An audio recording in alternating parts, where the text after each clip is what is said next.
أعوذ بالله من الشيطان الرجيم. بسم الله الرحمن الرحيم. ألف لام را، تلك آيات الكتاب المبين.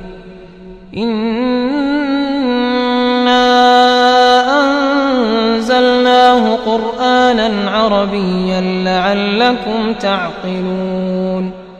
نحن نقص عليك أحسن القصص بما أوحينا إليك هذا القرآن وإن كنت من قبله لمن الغافلين. إذ قال يوسف لأبيه يا أبت إني رأيت 11 كوكبا والشمس والقمر رأيتهم لي ساجدين. قال يا بني لا تقصص رؤياك على إخوتك فيكيدوا لك كيدا إن الشيطان للإنسان عدو مبين.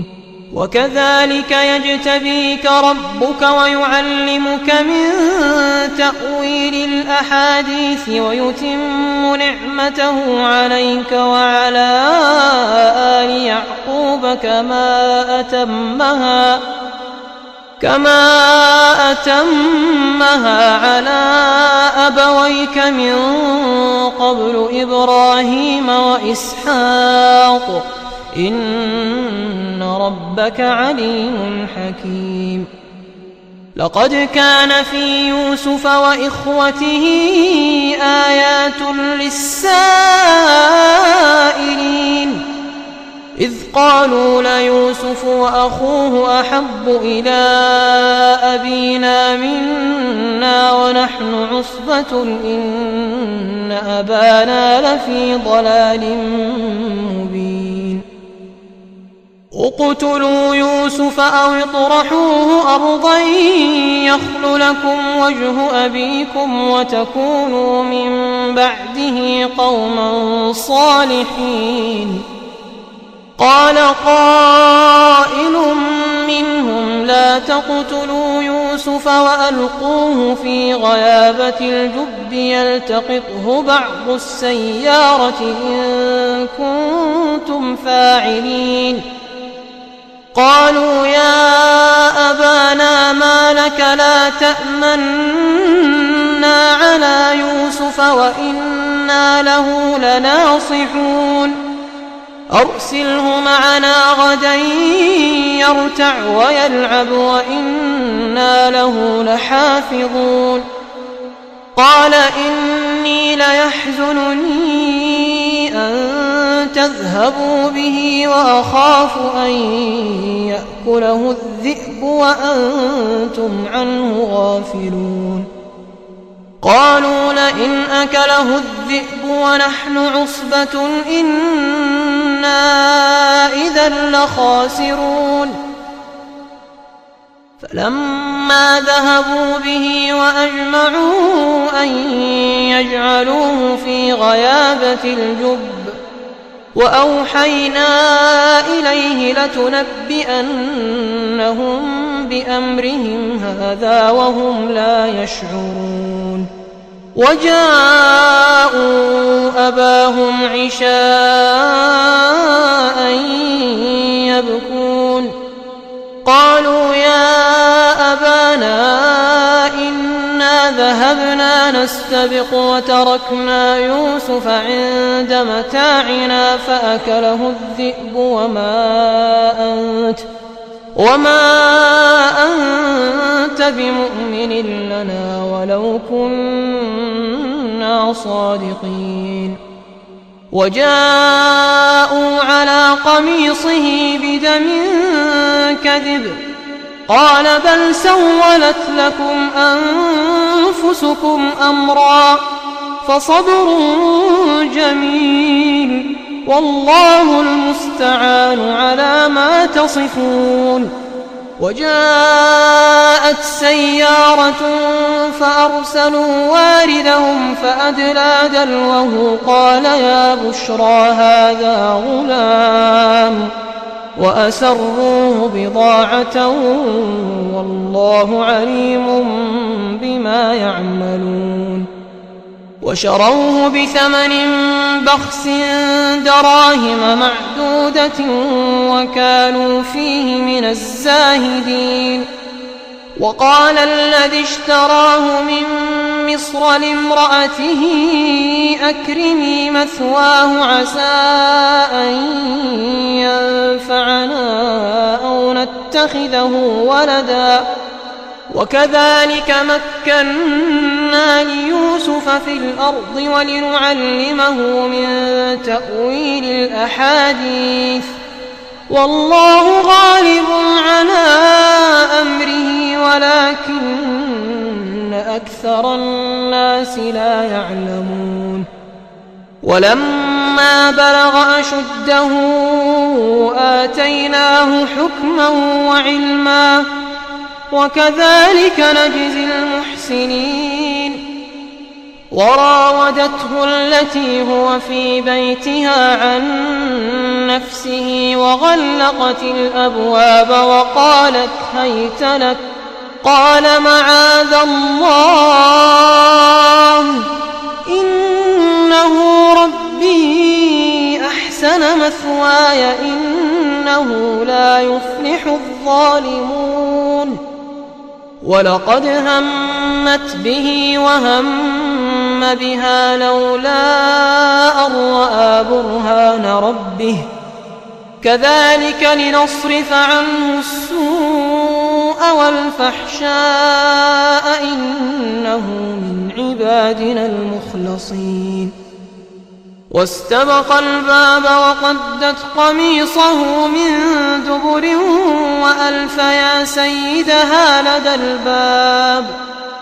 قالت ما جزاء من أراد بأهلك سوءا إلا أن يسجن أو عذاب أليم. قال هي راودتني عن نفسي وشهد شاهد من أهلها إن كان قميصه قد من قبل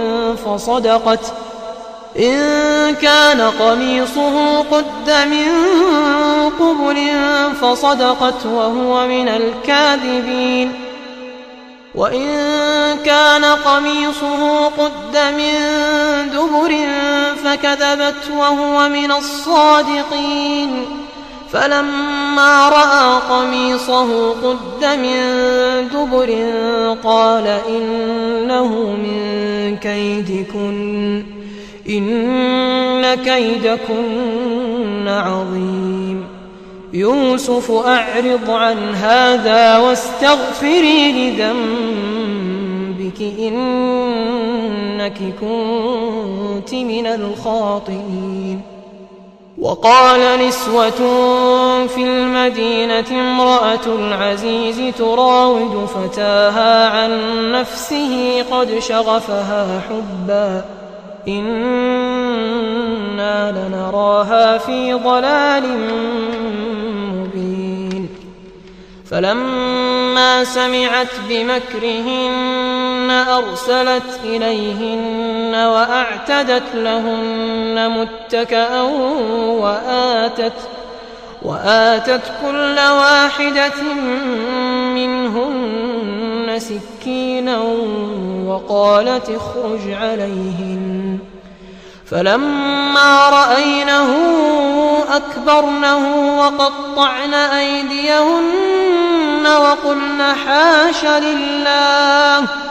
وقلن حاش لله ما هذا بشرا إن هذا إلا ملك كريم. قالت فذلكن الذي لمتنني فيه ولقد راودته عن نفسه فاستعصم ولئن لم يفعل ما آمره ليسجنن وليكونن من الصاغرين.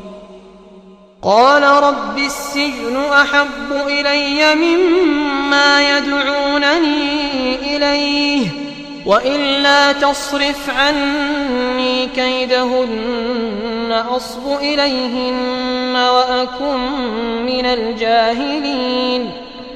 فاستجاب له ربه فصرف عنه كيدهن إنه هو السميع العليم. ثم بدا لهم من بعد ما رأوا الآيات ليسجننه حتى حين. ودخل معه السجن فتيان قال أحدهما إني أراني أعصر خمرا وقال الآخر إني أراني أحمل فوق رأسي خبزا تأكل الطير منه نبئنا بتأويله إنا نراك من المحسنين. قال لا يأتيكما طعام ترزقانه إلا نبأتكما بتأويله قبل أن يأتيكما ذلكما مما علمني ربي إني تركت ملة قوم لا يؤمنون بالله وهم بالآخرة هم كافرون واتبعت ملة آبائي إبراهيم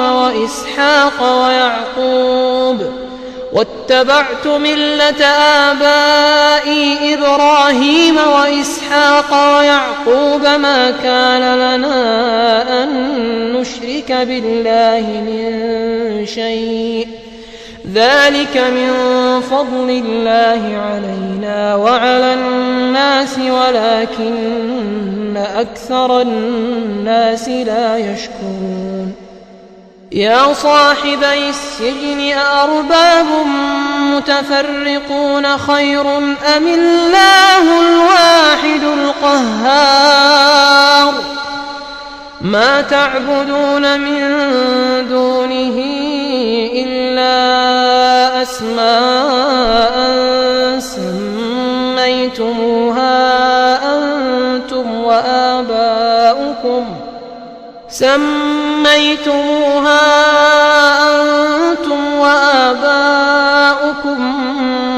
ما أنزل الله بها من سلطان إن الحكم إلا لله أمر ألا تعبدوا إلا إياه ذلك الدين القيم ولكن أكثر الناس لا يعلمون.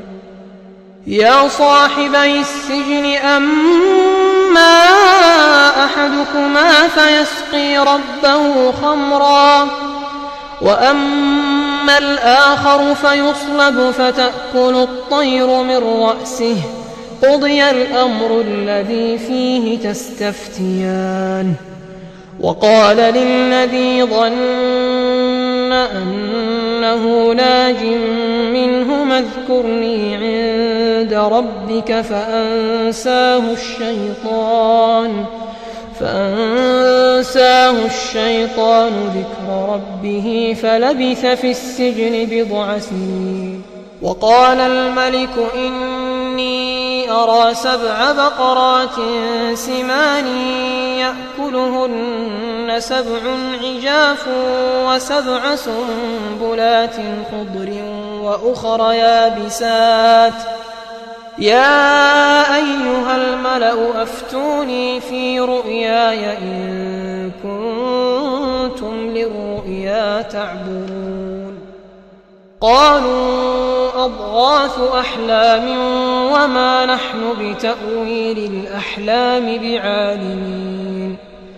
وقال الذي نجا منهما وادكر بعد أمة أنا أنبئكم بتأويله فأرسلون يوسف أيها الصديق أفتنا في 7 بقرات سمان يأكلهن 7 عجاف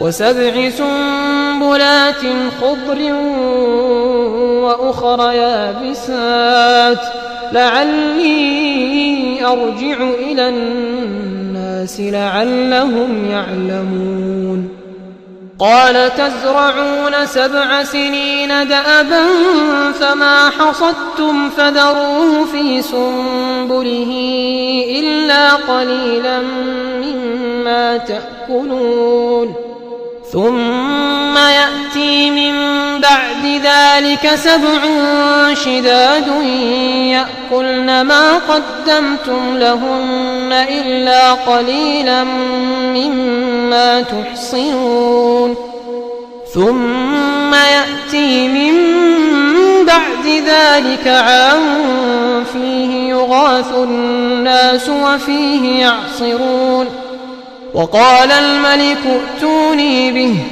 فلما جاءه الرسول قال ارجع إلى ربك فاسأله ما بال النسوة اللاتي قطعن أيديهن إن ربي بكيدهن عليم قال ما خطبكن إذ راوتن يوسف عن نفسه قلن حاش لله ما علمنا عليه من سوء قالت امرأة العزيز الآن حصحص الحق أنا راودته عن نفسه وإنه لمن الصادقين ذلك ليعلم أني لم أخنه بالغيب وأن الله لا يهدي كيد الخائنين وما أبرئ نفسي إن النفس لأمارة بالسوء إلا ما رحم ربي إن ربي غفور رحيم وقال الملك ائتوني به أستخلصه لنفسي فلما كلمه قال إنك اليوم لدينا مكين أمين قال اجعلني على خزائن الأرض إني حفيظ عليم وكذلك مكنا ليوسف في الأرض يتبوأ منها حيث يشاء نصيب برحمتنا من نشاء ولا نضيع أجر المحسنين ولأجر الآخرة خير للذين آمنوا وكانوا يتقون وجاء إخوة يوسف فدخلوا عليه فعرفهم وهم له منكرون ولما جهزهم بجهازهم قال ائتوني بأخ لكم من أبيكم ألا ترون أني أوفي الكيل وأنا خير المنزلين فإن لم تأتوني به فلا كيل لكم عندي ولا تقربون قالوا سنراود عنه أباه وإنا لفاعلون وقال لفتيانه اجعلوا بضاعتهم في رحالهم لعلهم يعرفونها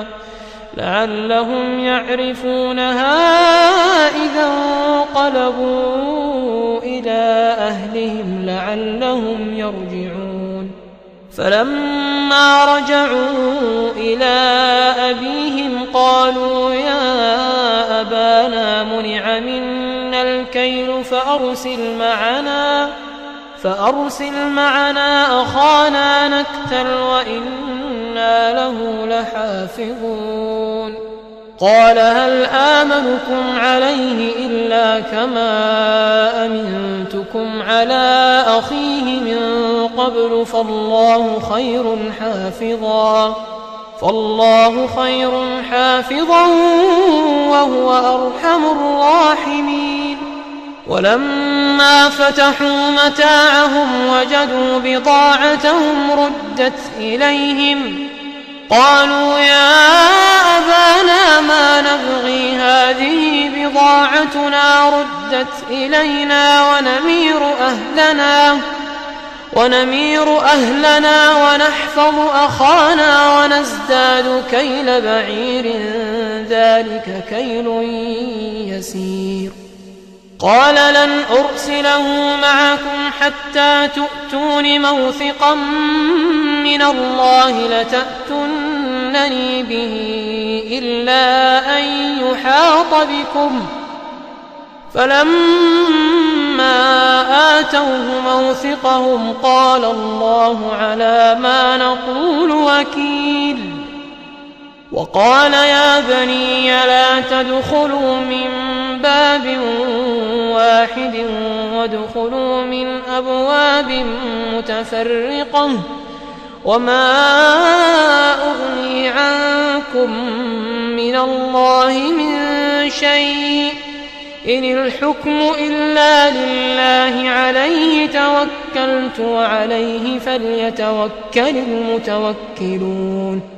ولما دخلوا من حيث أمرهم أبوهم ما كان يغني عنهم من الله من شيء إلا حاجة في نفس يعقوب قضاها وإنه لذو علم لما علمناه ولكن أكثر الناس لا يعلمون ولما دخلوا على يوسف آوى إليه أخاه قال إني أنا أخوك فلا تبتئس بما كانوا يعملون فلما جهزهم بجهازهم جعل السقاية في رحل أخيه ثم أذن مؤذن أيتها العير إنكم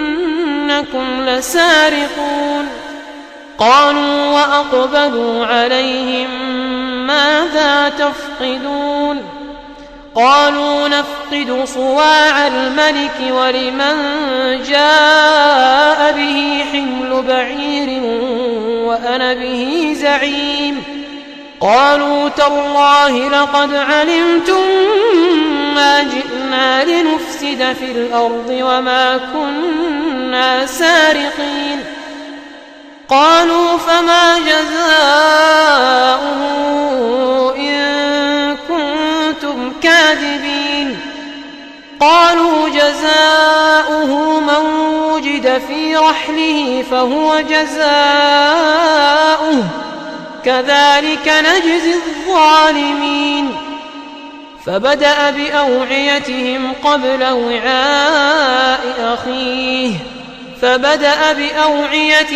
قبل وعاء أخيه ثم استخرجها من وعاء أخيه كذلك كدنا ليوسف ما كان ليأخذ أخاه في دين الملك إلا أن يشاء الله نرفع درجات من نشاء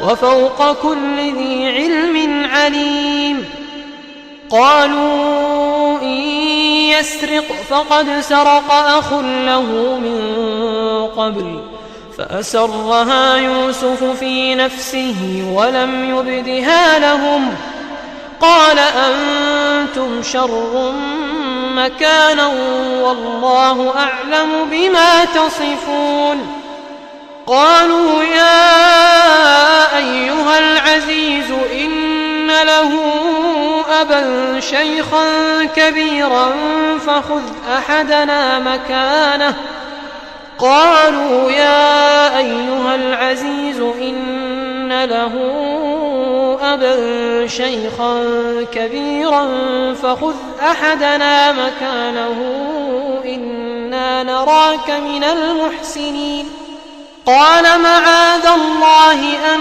نأخذ إلا من وجدنا متاعنا عنده إنا إذا لظالمون فلما استيئسوا منه خلصوا نجيا قال كبيرهم ألم تعلموا أن أباكم قد أخذ عليكم موثقا من الله ومن قبل ما فرطتم في يوسف فلن أبرح الأرض حتى يأذن لي أبي أو يحكم الله لي وهو خير الحاكمين ارجعوا إلى أبيكم فقولوا يا أبانا إن ابنك سرق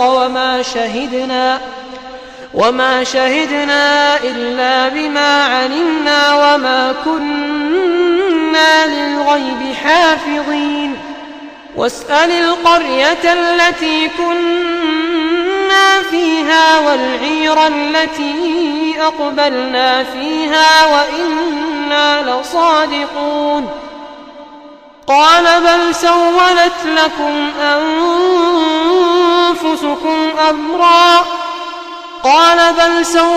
لكم أنفسكم أمرا فصبر جميل عسى الله أن يأتيني بهم جميعا إنه هو العليم الحكيم وتولى عنهم وقال يا أسفا على يوسف وابيضت عيناه من الحزن فهو كظيم قالوا تالله تفتأ تذكر يوسف حتى تكون حرضا أو تكون من الهالكين قال إنما أشكو بثي وحزني إلى الله وأعلم من الله ما لا تعلمون يا بني يذهبوا فتحسسوا من يوسف وأخيه ولا تيأسوا من روح الله إنه لا ييأس من روح الله إلا القوم الكافرون فلما دخلوا عليه قالوا يا أيها العزيز مسنا وأهلنا الضر وجئنا ببضاعة مزجاة فأوف لنا الكيل وتصدق علينا إن الله يجزي المتصدقين قال هل علمتم ما فعلتم بيوسف وأخيه إذ أنتم جاهلون قال هل علمتم ما فعلتم بيوسف وأخيه إذ أنتم جاهلون قالوا أئنك لأنت يوسف قال أنا يوسف وهذا أخي قد من الله علينا إنه من يتق ويصبر فإن الله لا يضيع أجر المحسنين قالوا تالله لقد آثرك الله علينا وإن كنا لخاطئين قال لا تثريب عليكم اليوم يغفر الله لكم وهو أرحم الراحمين اذهبوا بقميصي هذا فألقوه على وجه أبي يأت بصيرا وأتوني بأهلكم أجمعين. ولما فصلت العير قال أبوهم إني لأجد ريح يوسف لولا أن تفندون. قالوا تالله إنك لفي ضلالك القديم. فلما أن جاء البشير ألقاه على وجهه فارتد بصيرا. قال ألم أقل لكم إني أعلم من الله ما لا تعلمون. قالوا يا أبانا استغفر لنا ذنوبنا إنا كنا خاطئين. قال سوف أستغفر لكم ربي إنه هو الغفور الرحيم. فلما دخلوا على يوسف آوى إليه أبويه وقال ادخلوا مصر إن شاء الله آمنين.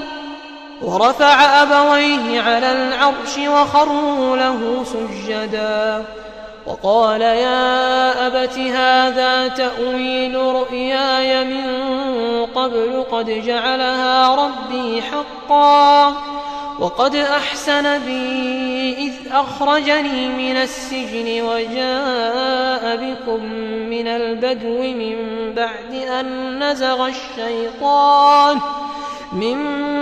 أن نزغ الشيطان بيني وبين إخوتي إن ربي لطيف لما يشاء إنه هو العليم الحكيم. رب قد آتيتني من الملك وعلمتني من تأويل الأحاديث فاطر السماوات والأرض أنت ولي في الدنيا والآخرة توفني مسلما وألحقني بالصالحين. ذلك من أنباء الغيب نوحيه إليك وما كنت لديهم إذ أجمعوا أمرهم وهم يمكرون. ذلك من أنباء الغيب نوحيه إليك وما كنت لديهم إذ أجمعوا أمرهم وهم يمكرون. وما أكثر الناس ولو حرصت بمؤمنين وما تسألهم عليه من أجر إن هو إلا ذكر للعالمين.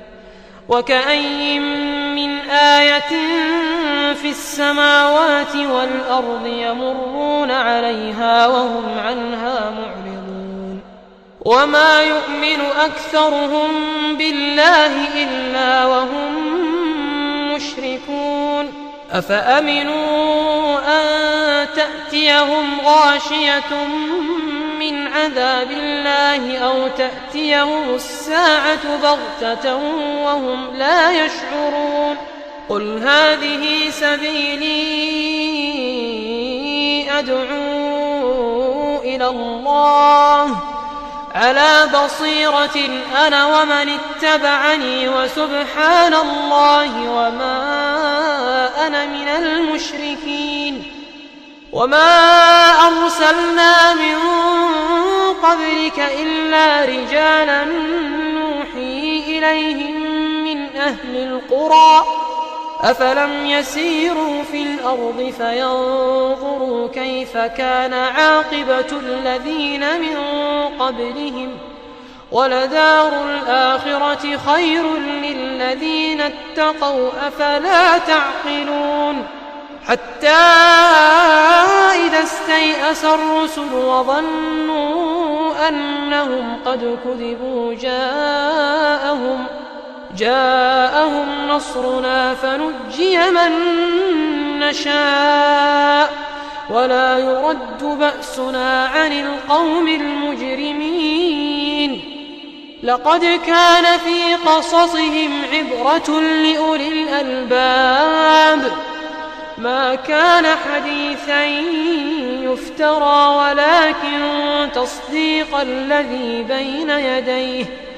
ولكن تصديق الذي بين يديه وتفصيل كل شيء وهدى ورحمة لقوم